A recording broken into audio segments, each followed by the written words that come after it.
Ibu, Bapak, dan Saudara, selamat petang, selamat berjumpa dalam Lentera Kehidupan, yaitu edisi mendengarkan Sabda Tuhan pada hari ini, Selasa 10 Februari 2026. Dalam kasih di dalam Tuhan Yesus Kristus, kiranya kasih karunia dan damai sejahtera dari Allah Bapa kita dan dari Tuhan Yesus ada pada Bapak Ibu Saudari sekalian.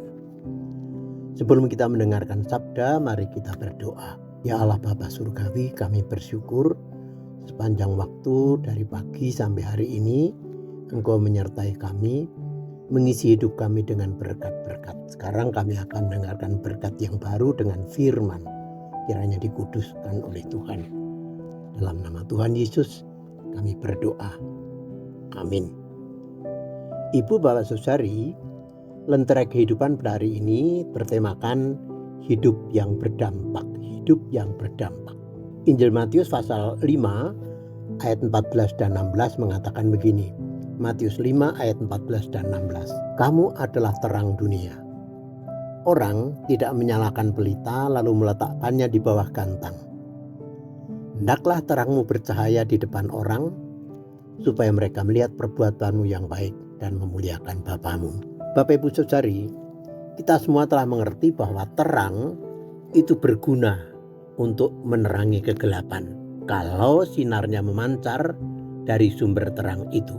Salah satu pengajaran Tuhan Yesus di bukit dalam rangka maksud Tuhan menjadikan para muridnya berfungsi sebagai mitra pelayanan Tuhan Yesus untuk memberitakan Injil Kerajaan Surga, yaitu menjadikan para muridnya itu bagaikan terang dunia. Kamu adalah terang dunia. Kegelapan berubah menjadi terang manakala dari sumber terang itu memancarkan sinarnya ke sekelilingnya tanpa terhambat apapun. Jadi sumber terang itu punya potensi, punya daya, punya kekuatan untuk memancarkan sinar atau cahayanya. Dan Yesus menegaskan bahwa daya atau potensi bisa menerangi itu bisa berfungsi, tetapi juga bisa malfungsi, tidak berfungsi, tidak ada gunanya kalau sumber terang yang bercahaya itu ditutupi. Disabdakan oleh Tuhan, orang tidak menyalakan pelita lalu meletakkannya di bawah gantang, melainkan di atas kaki dian supaya menerangi seisi rumah.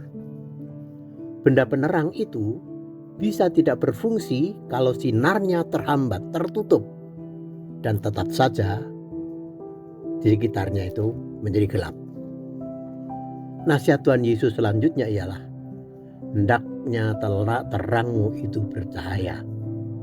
Para muridnya yang diberinya status bagaikan terang dunia itu, jangan sampai daya, potensi, kekuatannya, sinarnya itu hilang karena tertutup atau ditutupi pada dirinya. Sumber terang itu tidak bisa menutupi dirinya sendiri, tetapi pasti ada pihak lain yang menutupinya. Dalam pengajaran Tuhan Yesus, jelas bahwa si penutup lampu itu adalah yang menyalakannya.